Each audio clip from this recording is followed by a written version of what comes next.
আল্লাহর নবী বললেন, ও আমার সাহাবীরা শোনো, তোমরা কি করে বুঝবে তোমাদের মা বোন মেয়ে বউ চারজন জাহান্নামী না জান্নাতি, কি করে বুঝবে? আল্লাহর রাসূল বললেন, দুনিয়ার মানুষেরা শুনে নাও, আমি মুহাম্মদ সাল্লাল্লাহু আলাইহি ওয়াসাল্লাম বলে যাচ্ছি, যে নারীর মধ্যে এই এই গুণগুলো পাবে, এই এই অভ্যাসগুলো পাবে, চোখ বন্ধ করে জানতে পারবে তোমার স্ত্রী মা বোন মেয়ে জাহান্নামী। এক নাম্বার শুনে নিন, আল্লাহর নবী বললেন, ওই মেয়ে ছেলে জাহান্নামী, ও যত নামাজ পড়ুক, রোজা রাখুক আর হজ করুক, ওই মেয়ে ছেলে জাহান্নামী। যে মেয়ে ছেলে তার স্বামীর সঙ্গে যখন কথা বলে মেজাজ দিয়ে কথা বলে। অনেক মেয়ে ছেলে আছে দেখবেন, পাড়ার লোকের সঙ্গে মিষ্টি ভাষায় কথা বলে, আর স্বামীর সঙ্গে যখন কথা বলে মেজাজ দিয়ে কথা বলছে। দেখতে পারেনি, খেতে পারেনি, বয়স হলে কেন হলুনি, লাউ ঠালা। স্বামীর সঙ্গে যখন কথা বলে মেজাজ দিয়ে। আল্লাহর নবী বলেছেন, ওই নারী হলো জাহান্নামী। যে নারী তার স্বামীর সঙ্গে যখন কথা বলবে মেজাজ দিয়ে কথা বলে, ও যতই নামাজ পড়ুক, রোজা রাখুক আর হজ করুক। এই অভ্যাস যদি আপনার বাড়িতে আপনার মায়ের মধ্যে থাকে, আজকে পরিবর্তন করবেন। মেয়ের মধ্যে থাকলে পরিবর্তন করবেন, বোনের মধ্যে থাকলে পরিবর্তন করবেন, স্ত্রীর মধ্যে থাকলে সুন্দর করে বোঝাবেন। বলে যাচ্ছি, এ দায়িত্ব আপনার। 2 নাম্বার নবীজি বললেন, ওই নারী হলো জাহান্নামী যে নারী তার স্বামীর দুর্নাম বদনাম অন্যের কাছে করে বেড়ায়। ভালো করে শুনে নিন, যে নারী তার স্বামীর দুর্নাম বদনাম অন্যের কাছে করে বেড়ায়। এই ধরনের মেয়ের এখন বেশি চলে গেছে, বেশি চলছে। একটু ব্যাখ্যা করে দিই। আপনি হাজী সাহেব লোক, আপনার একটা শান্ত প্রকৃতির ছেলে ছিল। আপনি হাজী সাহেব লোক, আপনার একটা শান্ত প্রকৃতির ছেলে ছিল। সেই ছেলেটাকে একটা হাজী সাহেবের মেয়ের সঙ্গে বিয়ে দিয়েছেন। আপনার ধারণা হাজী সাহেবের মেয়ে ভালোই হবে। আপনি আপনার ছেলেটা শান্ত প্রকৃতির ছেলে, ওই মেয়েটিকে বৌমা করে আনলেন। আপনার ছেলে কলকাতায় থাকে, সপ্তাহে একদিন বাড়ি আসে রবিবারে। আপনার বৌমা করছে কি, সারাক্ষণ মোবাইলে ব্যস্ত। আপনার বউ, আপনি মনে করছেন আমার বৌমা আমার ছেলের সঙ্গে মোবাইলে কথা বলছে। লাস্টে দেখা যাচ্ছে 24 ঘন্টায় 30 মিনিট আপনার ছেলের সঙ্গে কথা বলে, আর বাকি 6 ঘন্টা ও কথা বলে সেই ক্লাসে যখন পড়তো 8, 9, 10, 11, 12, 5 বছর যার সঙ্গে প্রেম করেছে, তার সঙ্গে বিয়ে হয়নি, তার সঙ্গে লাইনটা জুড়ে রেখেছে। 5 বছর পরে হঠাৎ সামান্য করলো কি, সেই ছেলেটা একটু ভালোবাসার আবেগ দেখালো, এর স্বামীকে ছেড়ে দিয়ে তার সঙ্গে বিয়ে করলো। বাস্তবটাই বললাম, বাড়ি থেকে ভাববেন। এই জন্য আপনাদের বলে যাচ্ছি, বাপ, স্ত্রী আল্লাহওয়ালা হওয়াটাই হলো একজন স্বামী জান্নাতি মানুষ। এই পৃথিবীর সবথেকে সেরা মানুষ হলো সেই লোকটা, এই পৃথিবীর সবথেকে সেরা মানুষ হলো সেই লোকটা যার স্ত্রী হলো বিশ্বাসী, স্ত্রী হলো আল্লাহওয়ালা, স্ত্রী স্বামী ভক্তি। দেখবেন যে মেয়ে মা ভক্তি করে বেশি, আমার ভাষা বুঝতে পারছেন, যে মেয়ে মা ভক্তি বেশি, ওই মেয়ের সংসার বেশি দিন টিকবে না। যে মেয়ে মা ভক্তি, বিয়ে হয়ে গেছে, স্বামী দেখে না, স্বামী দেখে না, শ্বশুর শাশুড়ি দেখে না, ওর মা যেটা বলে সেটা শোনে, ওর বাপ যেটা বলে, ঠিক না বেটি? ওই মেয়ের সংসার হবে না। এজন্য মা বোনদের বলে যাচ্ছি, ততদিন জান্নাত বাম্মার পাত তলায় তোমার, যতদিন বিয়ের আগ পর্যন্ত জান্নাত হলো মেয়েদের জান্নাত বাম্মার পাত তলায়। আর যেদিন বিয়ে হয়ে যাবে সেদিন থেকে সমস্ত দায়িত্ব স্বামীর। আল্লাহ রসুল তার কলিজার টুকরা ছোট মেয়ে ফতেমাকে যেদিন বিয়ে দিয়েছিলেন আলীর সঙ্গে, আপনারা আপনাদের মেয়েদের বিয়ে দিয়েছেন, কি কি দিয়েছেন মেয়ের সঙ্গে, কি কি বলে মেয়েকে স্বামীর বাড়ি পাঠিয়েছিলেন। আল্লাহর নবী তার মেয়ে ফতেমাকে আলীর সঙ্গে বিয়ে দিয়েছিলেন, কি কি দিয়েছিলেন, কি কি বলেছিলেন, একটু শুনে নিন। আচ্ছা, আগে আমাদেরটা বলি। আমরা আমাদের মেয়েদের বিয়ে দিতে গিয়ে কি করেছি? খাট, গদি, ড্রেসিং টেবিল, আলমারি, খাটের সঙ্গে 2টো ছোট ছোট মাথার বালিশ, আর বিশাল বড় একটা লম্বা বালিশ। ওরা কি বালিশ বলে বাবা? মুরব্বি বলছে 5 বালিশ। যাই হোক, চলো কোল বালিশ, যাই হোক আসছি। নবীজি কি দিয়েছিলেন? চমকে যাবেন। নবীজি দিয়েছিলেন মা ফতেমাকে, শুনে নিন, একটা খেজুর পাতার চাটাই, একটা খেজুর পাতার চাটাই, একটা কম্বল, একটা জাঁতা, একটা পানির কলসি, দুটো জামা। আপনি তো এক বাক্স শাড়ি নিয়ে গেছে আপনার মা, এই মেয়ে এক বাক্স নিয়ে গেছে, আর এক ট্যাঙ্কি রয়েছে এখানে বাপের বাড়িতে, রাগ করবেন না। আর একটা কি দিয়েছিলেন নবী? একটি মাত্র চামড়ার বালিশ। কটা? একটা চামড়ার বালিশ দিয়েছিলেন। কেন দিয়েছিলেন? আল্লাহর নবী বলেন, ও স্বামীরা, তোমরা তোমাদের স্ত্রীদেরকে এই শিক্ষাগুলো দেবে। স্বামী স্ত্রীরা কোনো কথাবার্তা বলবে, একে অপরকে সালাম দেওয়া নেওয়া করবে, আল্লাহর রহমত, মহব্বত, ভালোবাসা বেড়ে যাবে। 2 নাম্বার, তোমরা তোমাদের স্ত্রীদেরকে এই শিক্ষা দান করবে, তারা যেন কোনোদিন কাবা শরীফের দিকে মুখ করে থুতু যেন না ফেলে। 3 নাম্বার, তোমাদের স্ত্রীদেরকে এই শিক্ষা দান করবে, তারা যেন কাবা শরীফের দিকে মুখ করে কোনোদিন পেশাব পায়খানা যেন না ফেরে। তারপরে বলা হয়েছে, তোমরা তোমাদের স্ত্রীদেরকে এই শিক্ষা দেবে, তারা যেন কোনোদিন কাবা শরীফের পেছনে ফিরে যেন পেশাব পায়খানা যেন না ফেরে। তারপরে বলা হয়েছে, তোমরা তোমাদের স্ত্রীদেরকে এই শিক্ষা দান করবে, তারা যেন কোনোদিন গোসলখানায় পেশাব যেন না ফেরে। তারপরে বলা হয়েছে, তোমরা তোমাদের স্ত্রীদেরকে এই শিক্ষা দেবে, তারা যেন কোনোদিন গোসলখানায় উলঙ্গ অবস্থায় গোসল যেন না করে। তারপরে বলা হয়েছে, তোমরা তোমাদের স্ত্রীদেরকে এই শিক্ষা দেবে, তারা যেন হাতের চুড়ি, কি বলেন বাবা, চুড়ি, হাতের চুড়ি তারা যেন কোনোদিন দুটো ব্যবহার যেন না করে। ও আমার মায়েরা, বোনেরা, শুনে নিন, এক হাতে একটা চুড়ি পরবেন, এক হাতে দুটো চুড়ি পরা আপনাদের নিষেধ। আল্লাহর নবী যখন এই কথাটি বলেছিলেন, পাশে বসেছিল, বাম দিকে নবীর বসতেন, বাম দিকে হযরত উমর, আর ডান দিকে বসতেন আবু বকর। হযরত আবু বকর আর উমর দুজনেই হলো আল্লাহর নবীর শ্বশুর, আর সামনে বসতেন আলী আর উসমান, ওরা দুজনে হলো জামাই। এখন প্রশ্ন হলো, বাবা, এই আল্লাহর নবীর ডান দিকে বসতেন কে? আবু বকর সিদ্দিক রাদিয়াল্লাহু তাআলা আনহু, ওনার মেয়ে আয়েশাকে বিয়ে করেছিলেন। আর হযরত উমর, ওনার মেয়ে হলো হাফসা, নবীজি বিয়ে করেছিলেন। তো এই আবু বকর হলেন জামাই, আর রাসূলুল্লাহ হলেন শ্বশুর। এই রাসূলুল্লাহ হলেন জামাই, আল্লাহ আবু বকর সিদ্দিক রাদিয়াল্লাহু তাআলা আনহু হলেন কি? শ্বশুর। আচ্ছা, কে বড়? কে বড় বাবা? শ্বশুর বড় না জামাই বড়? বলুন না, একটু ভুলভাল হোক, একটু বলুন না। শ্বশুর বড়,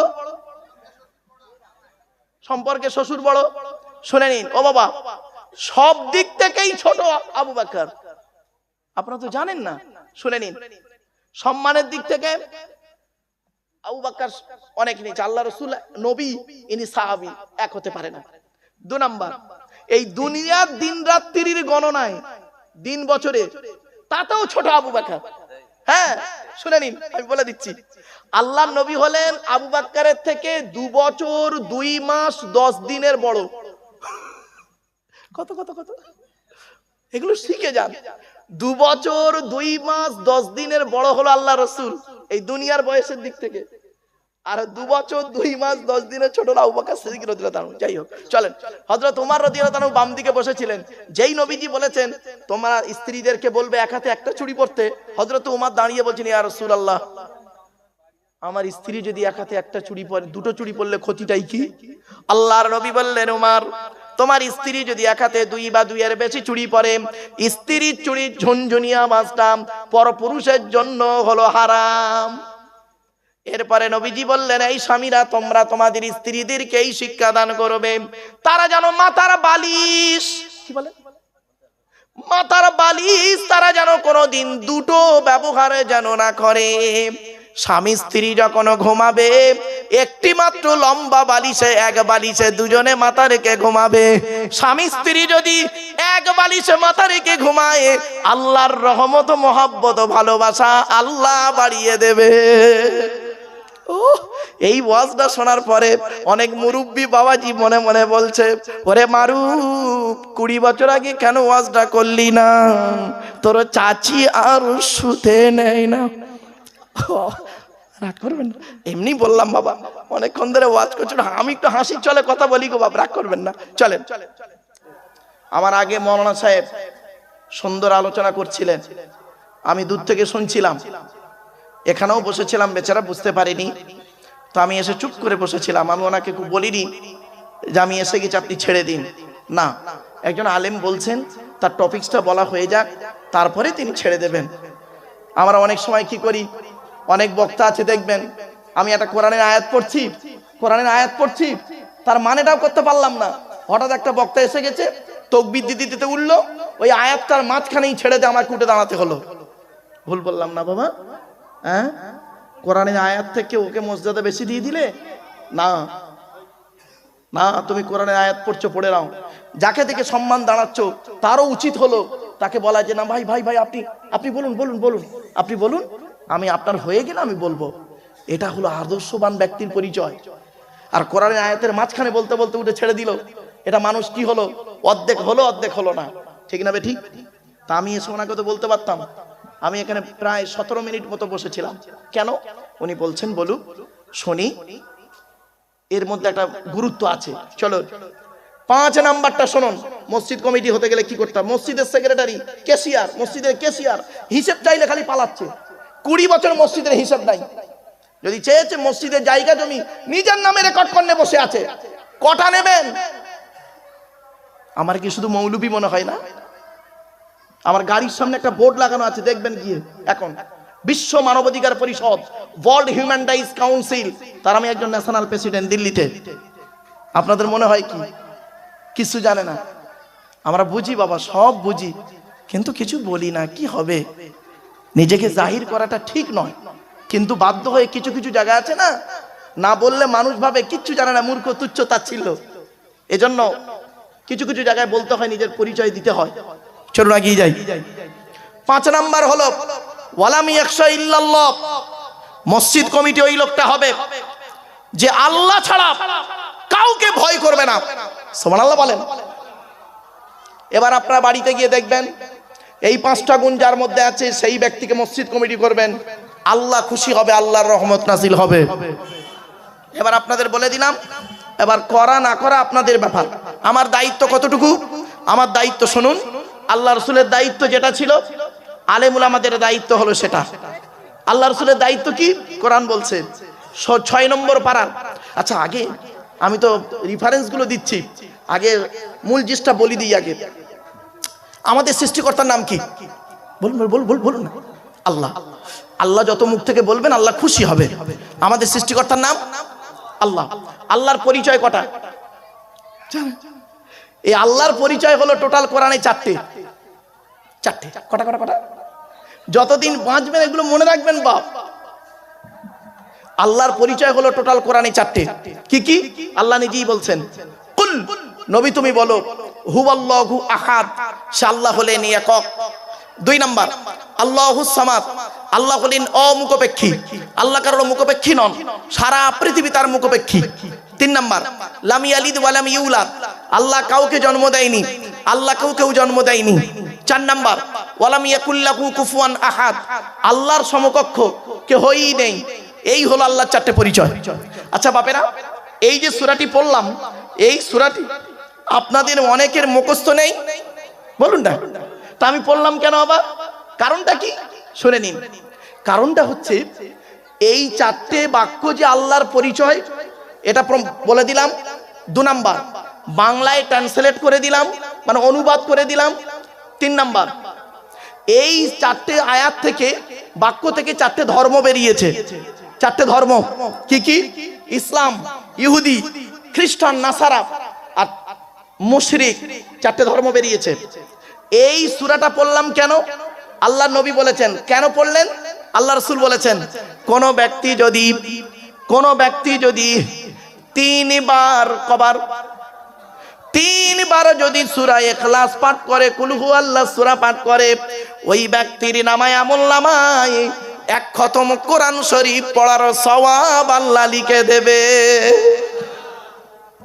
আপনি কেন এত ভালো জিনিস থেকে দূরে সরে আছেন? প্র্যাকটিক্যাল করুন বাড়িতে গিয়ে। চলো, আল্লাহর পরে স্থান হলো নবীদের। কাদের? নবীদের পরিচয় হলো 3টে। কি? 1 নাম্বার যিনি নবী হবেন তার চরিত্র উত্তম হতে হবে। 2 নাম্বার যিনি নবী হবেন তার উপর আল্লাহর তরফ থেকে ওহী নাযিল হতে হবে। 3 নাম্বার যিনি নবী হবেন তার দ্বারাই অলৌকিক ঘটনা ঘটতে হবে, যাকে বলে মুজিজা। তো পৃথিবীতে যত নবী এসেছেন প্রত্যেক নবীর মাধ্যমে আল্লাহ পাক 1 থেকে 50টার ভিতরে মুজিজা দিয়েছেন। আমার নবী বিশ্ব নবী কুল কায়নাতের রাসূল রাহমাতুল লিল আলামিন মুহাম্মদ মুস্তাফা সাল্লাল্লাহু আলাইহি সাল্লামের মাধ্যমে আল্লাহ পাক পৃথিবীতে 1000-এরও বেশি মুজিজা দিয়েছেন। সর্বশ্রেষ্ঠ হলো এই কোরআনুম মাজিদ নাজিল করা। কোরআনুম মাজিদ নাজিল করা, এই কোরআনকে নিয়ে পৃথিবী গবেষণা করছে। America, London, France, Britain, Japan, Jordan, জার্মানের ঠান্ডা করে বসে বসে কোরআন কিনে গবেষণা করছে।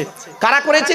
হ্যাম্ফ্রে Davy, Michael Faraday, Einstein, Isaac Newton, doctor Maurice Bucaille, mister Cook, mister জাবিরিন, mister Campbell, Raja Rammohan Roy, Ishwarchandra Vidyasagar, Rabindranath Thakur, Acharya Jagadish Chandra Basu, Francis বেক, ফ্রান্সিস ডেক, উইলিয়ামস কিতমুর, Williams Harvey, Thomas, George Bernard, এরা কোরআন কিনে গবেষণা করল। আর আমরা পৃথিবীর কিছু মৌলবি, সকলে নয়, আমরা কিছু মৌলবি কি করলাম? এই কোরআনটাকে নিয়ে ব্যবহার করলাম কিভাবে? তেল পড়া, পানি পড়া, ওয়াজ করা, খতম পড়া, তাবিজ মড়া, ঘর বন্ধ করা, আর নিজেদের মধ্যে মারামারি করা। কিসের মারামারি করলাম দেখে নিন। গোল টুপি, লম্বা টুপি, চেরা জামা, ফাড়া জামা, তবলিগ, ফুরফুরা, বেরেলি, ওয়াহাবি, জামাতে ইসলামী, আহলে হাদিস, বুকে হাত বাঁধা, নাভির নিচে হাত বাঁধা, জোরে আমিন বলা, আস্তে আমিন বলা, মোনাজাত করা না করা, কিয়াম করা না করা, জানাজার পরে মোনাজাত করা না করা, এ ওরে বলে কাফের, ওরে বলে কাফের। ঠিক না বেঠিক? আল্লাহর নবী বলেছেন, তুমি যাকে কাফের বলছো সত্যিকারে যদি সে কাফের না হয়, বলনেওয়ালা নিজে কাফের। বাপেরা, বাড়ি থেকে একটু ভাববেন আমার কথাগুলো। চলুন এগিয়ে যাচ্ছি। পৃথিবীতে নবী এসেছেন কটা? 1,24,000। কত কত কত? 1,24,000। রসুল এসেছেন কত? 313 অথবা 315 জন। কেতাব এসেছে কটা? 104টা। কটা কটা? এগুলো মনে রাখবেন, 104টা কেতাব। 100টা হলো ছোট ছোট, সহিফা বলে, আর 4টা হলো বড় বড়। 100টা কেতাব কাদের উপরে এসেছে শুনে নিন। আদম নবীর উপরে এসেছে 10টা, ইব্রাহিম নবীর উপরে এসেছে 10টা, ইদ্রিস নবীর উপরে এসেছে 30টা। তাহলে কত হলো? 50টা। আর শীষ নবীর উপরে এসেছে 50টা, 100টা। মুসা নবীর উপরে তাওরাত বলে একটা কেতাব এসেছিল 1000 পারা। কত কত কত? 1000 পারা বা খণ্ড মুসা নবীর উপরে নাজিল হয়েছিল। তাওরাত বলে একটা কেতাব আল্লাহ পাঠিয়েছিলেন মুসা নবীর উপরে, 1000 পারা বিশিষ্ট। রমজান মাসের 6 তারিখে নাজিল হয়েছে। তারপরে হলো দাউদ নবীর উপরে একটা কেতাব নাজিল হয়েছে, নাম হলো তার জবুর। রমজান মাসের 12 তারিখে নাজিল হয়েছে। কেতাবটি হলো 150 পারা বা খণ্ড। তারপরে আল্লাহ করলেন কি, মানুষের হেদায়েতের জন্য ইনজিল বলে একটা কেতাব পাঠিয়েছিলেন ঈসা নবীর উপরে। রমজান মাসের 18 তারিখে 27 পারা বিশিষ্ট। সর্বশেষে যে কেতাব এলো তার নাম হলো কোরআন, 30 পারা বিশিষ্ট। মুহাম্মদ সাল্লাল্লাহু আলাইহি সাল্লামের উপরে রমজান মাসে লাইলাতুল কদরের রাতে, ইন্না আনজালনাহু ফি লাইলাতুল কদর, লাইলাতুল কদরের রাতে 24শে রমজান 25এর রাতে কোরআন নাজিল হলো। আজকে আমাদের আলোচনা হবে কি? শেষ কেতাব আর শেষ নবী। বাবা, আমি এই 5টা ধর্মগ্রন্থের ছাত্র। এই তাওরাত, জবুর, ইনজিল, কোরআন, সাথে আছে শ্রীমতী ভগবত গীতা। বাপেরা, টুকটুক করে টু দি পয়েন্টের উপরে বলার সুযোগটি দিন, আশা করি আপনাদের লস হবে না। বাপ, শুনে যান। মুহাম্মদ সাল্লাল্লাহু আলাইহি, আচ্ছা বাবা, টেনে টেনে বলছে না বলে অসুবিধা হচ্ছে আপনাদের? হ্যাঁ, এই দেখেন, আপনারা যেখানে জলসা শুনতে যাবেন দয়া করে একটা জিনিসের উত্তর খুঁজে বের করবেন ওই প্যান্ডেল থেকে, মানে মজলিস থেকে। সে উত্তরটা কি শুনে নিন। যেখানে যে বক্তার ওয়াজ শুনবেন, একটা জিনিসের উত্তর বলবো। হ্যাঁ, কেন, হোয়াই, কেন, কি বললাম? কেনর উত্তর খুঁজবেন। মাথায় টুপি দিয়েছেন কেন? গালে দাড়ি রেখেছেন কেন? আপনি পেশাব ফিরলেন এক জায়গা থেকে, পায়খানা ফিরলেন আর এক জায়গা থেকে, ওই জায়গাটাই 3 বার ধৌত করলে তো হয়ে যেত। কোরআনে কেন বলা হলো অজু করতে গেলে মুখ ধুতে হবে, হাত ধুতে হবে, পা ধুতে হবে? এর সঙ্গে কিসের সম্পর্ক? গরু হলো 4 পায়ে, শুকর হলো 4 পায়ে। মুসলমান গরুর গোস্ত খায়, শুকরের গোস্ত খায় না। কেন? কেন কোরআনে 4 জায়গায় লেখা আছে শুকরের গোস্ত খাওয়া হারাম? ক জায়গায়? এগুলো মনে রাখবেন, 4 জায়গায় রয়েছে। মদ আর মধু, মদ আর মধু কোনটার দাম বেশি? এই মধুর দাম বেশি নাকি মদের দাম বেশি? বাংলা মালের কথা বলিনি রে বাবা। চলেন একটু চলেন বাবা। এই মদকে নিয়ে গবেষণা করতে গিয়ে পেয়েছি আমি যেগুলো, কেন একজন গবেষকের কাজ কি জানেন? প্রত্যেকটা জিনিসকে নিয়ে গবেষণা করা। তো মদকে নিয়ে গবেষণা করতে গিয়ে পেয়েছি, দেখুন বাংলা মালের বাজার এখন 30 টাকা প্যাক, 30 টাকা প্যাক। আর ইংলিশ মালের বাজার এখন অনেক। হুইস্কি, কিংফিশার, ম্যাকডোনাল্ড, বেলাক, ওয়াইন, রিডমিল, ব্লক, ব্রাইন, এসব মদের নাম বললাম রে বাপ, যারা খায় তারা বুঝতে পারছে। যাই হোক বাপ, চলেন। এখন একটা জিনিসকে গবেষণা করতে গেলে না বাবা, সব রকম জিনিস নিয়ে গবেষণা করতে হবে। চলো না কি যাই। মদ আর মধু, কোরআনে কেন মদ লেখা আছে হারাম? 4 জায়গায়। কয় জায়গায়? 4 জায়গায়। কেন মদ হারাম আছে আর মধু কেন হালাল? আর একটা প্রশ্ন করলে চমকে যাবেন। সমস্ত ফেরেশতাদেরকে আল্লাহ বলেছিল আদমের পায়ে সাজদা করতে, তাই তো নাকি? ফাসাজাদু, সকলে সেজদা করলো, ইল্লা ইবলিস, ইবলিস করলো না, কাফের হয়ে গেল। তা আপনি নামাজ পড়তে গিয়ে মসজিদে নিয়ত বেঁধে সূরা কেরাত পড়ে ডাইরেক্ট সেজদায় চলে গেলে তো হয়ে যেত। তা রুকুটা করেন কেন?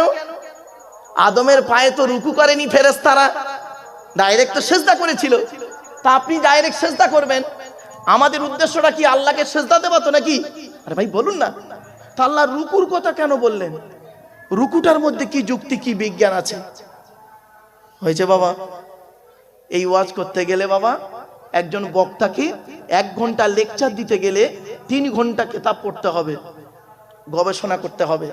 ও বাবা, একজন প্রাইমারি স্কুলের টিচার ক্লাস 1-এ গিয়ে একটা ক্লাস করে, ক্লাস 1-এ গিয়ে একটা ক্লাস করে 40 মিনিট। আর ক্যালকাটা ইউনিভার্সিটির একজন লেকচারার, বিশ্ববিদ্যালয়ের একজন লেকচারার MA সেকেন্ড ইয়ারে গিয়ে একটা ক্লাস করে 40 মিনিট। এও সরকারি চাকরি, ওরও সরকারি চাকরি। এর মাইনে হলো, প্রাইমারি স্কুলের টিচারটার মাইনে হলো 40,000 টাকা মাসে। আর ক্যালকাটা ইউনিভার্সিটির একজন লেকচারারের মাইনে হলো 1.5 লক্ষ টাকা মাসে। মনে রাখবেন, কর্মচারীর থেকে ম্যানেজারের মাইনে বেশি হয়, ঠিক না বেঠিক? কেন ম্যানেজারের মাইনে কেন বেশি হবে? ম্যানেজার তো শুধু কাঁচের ঘরের মধ্যে চুম মেরে বসে থাকে, কাঁচের ঘরে বসে থাকে, চা খাচ্ছে, মাঝে মাঝে এসির মধ্যে বসে আছে আর খালি বোতাম টিপতেছে, কম্পিউটার টিপছে, ওর মাইনে 1.5 লক্ষ টাকা মাসে। আর এই বেচারা সারাদিন 8 ঘন্টা করে খাচ্ছে, মাথার ঘাম পায়ে ফেলে দিচ্ছে, এর মাসে মাইনে 15,000 টাকা। আমি আগেই বলেছি, পরিশ্রমটাই যদি সব জায়গাতে সফলতা আসতো, তাহলে বনের রাজা গাধাই হতো, সিংহ নয়। বাবা, আমার ওয়াজ শুনতে গেলে একটু সময় লাগবে বাপ, চলে না কি যাচ্ছে। আরো দেখেন প্রশ্ন, এগুলো আমি যদি ভুলে যাই এগুলো মনে করিয়ে দেবেন আমার। আচ্ছা বাপেরা, ফজর, জোহর, আসর, মাগরিব, এশা 5 ওয়াক্ত নামাজ তো, হ্যাঁ? আচ্ছা, প্রত্যেক ওয়াক্ত নামাজের আগে, জোহর, আসর, মাগরিব, এশা এই 4 ওয়াক্ত নামাজের আগে আজান হয় একবার, তাই তো নাকি বাবা? একবার। একই রকম ফজরের সময় এই আসসালাতু খায়রুম মিনান নাওম বলে একটা বাক্য বলে না? হ্যাঁ, কেন এটা এলো কোত্থেকে? এটা বলার কি দরকার ছিল? এই কবে থেকে এলো এটা? আর একটু এগিয়ে যাই। ফজরের নামাজ ফরজ 2 রাকাত, জোহরের নামাজ ফরজ 4 রাকাত, আসরের নামাজ ফরজ 4 রাকাত, এশার নামাজ ফরজ 4 রাকাত, আর মাগরিবের ফরজ নামাজ ক রাকাত? কেন এই 2 2 4 4 হচ্ছিল তো এটা বেজোড় কেন? কারণটা কি? আবার দেখেন, ফজর, জোহর, আসর, মাগরিব, এশা 5 ওয়াক্ত নামাজের আজান হয় একবার করে হয়তো নাকি? আর জুম্মার দিনে কেন? কারণটা কি? ঈদের নামাজের খুতবা ইমাম সাহেব কখন দেয়? নামাজের আগে না পরে? বলেন, একটু কথা বলুন। পরে। আর জুম্মার নামাজের খুতবা নামাজের আগে না পরে? বলুন না একটু জোরে। কেন? জোহরের নামাজের পরিবর্তে জুম্মার নামাজ, তা জোহরের ফরজ নামাজ ক রাকাত? 4 রাকাত। তা জুম্মার নামাজ ক রাকাত? কেন? এর বদলে যদি এইটা হয়, ওটাও তো 4 রাকাত হবে। বাপেরা, এজন্য আপনাদের বলি বাপ, আপনারা আমাকে নিয়ে এসছেন, আমি একটা গবেষক মানুষ, আমারে নিয়ে এসছেন, আপনাদের আনাটা যাতে বিফল না হয়, কিছু শিখে যান, কিছু জেনে যান, কিছু জেনে যান, শিখে যান, বুঝে যান। না বুঝতে পারলে আমাকে বলবেন বাপ, I shall try my best, আমি চেষ্টা করবো আমার ভালোটা আপনাদের কাছে তুলে ধরতে। আমার বেশি শ্রোতা দরকার নেই বাপ, এই যে কজন বসে আছেন, দাঁড়িয়ে আছেন, এই কজনই আমার যথেষ্ট। 1000টা বেকার শ্রোতার থেকে 10 জন শূন্যওয়ালা শ্রোতার দাম আছে, ঠিক না ঠিক? চলুন একটা একটা করে বলে দিচ্ছি, এবার শুনুন। আগে আমরা আল্লাহর কেতাবের পরিচয়টা নিয়ে নিই। কেতাবের কোরআনের পরিচয়টা কি? আমি একটু স্পিরিটে কথা বলি, একটু মানিয়ে নেবে না বাবা, স্পিরিটে একটু কথা বলে ফেলি। যখন স্পিরিটে যখন বলবো তখন বুঝতে না পারলে বলবেন। কোরআনের পরিচয়। কোরআন কবে এসেছে শুনে নিন। আল্লাহর তরফ থেকে জিবরাইলের মাধ্যমে হযরত মুহাম্মদ সাল্লাল্লাহু আলাইহি সাল্লামের উপরে আরবের মক্কা নগরের নিকটবর্তী একটি গুহাটির নাম হলো হেরা। হেরা নামক গুহাতে কবে এসেছে তারিখটা মনে রাখবেন যতদিন বাঁচবেন। 610 খ্রিস্টাব্দে। কত 610 খ্রিস্টাব্দে 1 ফেব্রুয়ারি সোমবার। 610 খ্রিস্টাব্দের 1 ফেব্রুয়ারি সোমবার। আচ্ছা বাপ, আজকের কত তারিখ? ইংরাজি ওই লেখা আসতো, বলেন না বাপ। 26 ফেব্রুয়ারি 2025 খ্রিস্টাব্দ। কি বার? বুধবার। তাহলে মাইনাস প্লাস করুন বাড়িতে গিয়ে। 610 খ্রিস্টাব্দ 1 ফেব্রুয়ারি সোমবার, আর এই 26 ফেব্রুয়ারি বুধবার 2025 খ্রিস্টাব্দ। বাড়ি থেকে মাইনাস প্লাস করবেন, সাল তারিখ বার বলে দিলাম, কতদিন আগে কোরআন নাজিল হয়েছে পেয়ে যাবেন। চলো, 610 খ্রিস্টাব্দে 1 ফেব্রুয়ারি সোমবার কোরআনের প্রথম আয়াত নাজিল হলো, ইকরা, রিড, পড়ো পড়ো পড়ো। এই কোরআনে আছে 82 জায়গায় বিভিন্ন অ্যাঙ্গেলে নামাজের কথা, আর 92 জায়গায় আছে লেখাপড়ার কথা। তা কোন সংখ্যাটা বেশি, 82 না 92? তাহলে লেখাপড়ায় পিছিয়ে কেন বাপ? এই জন্যই তো মুসলমান পিছিয়ে, আমরা লেখাপড়ায় পিছিয়ে। আল্লাহর নবী বলেছেন, প্রত্যেক উতলুবুল ইলমা মিনাল মাহদি ইলাল লাহাদ, দোলনা থেকে নিয়ে কবর পর্যন্ত লেখাপড়া শেখো। তুমি তো পিছিয়ে আছো।